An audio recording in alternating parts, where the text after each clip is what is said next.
धतूर चबाले हो।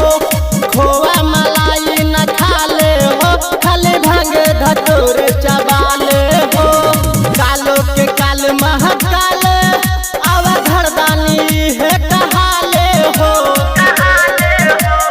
खोआ मलाई न खाले हो, खाली भांग धतूर चबाले हो।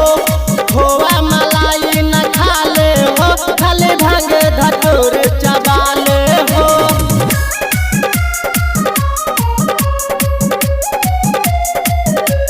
खोआ मलाई न खाले हो, खाली भांग धतूर चबाले हो।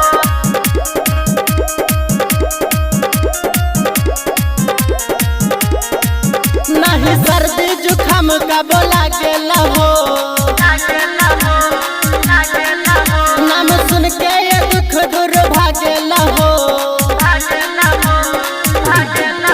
नहीं सर्दी जुखाम का बोला गेला हो। नाम सुन के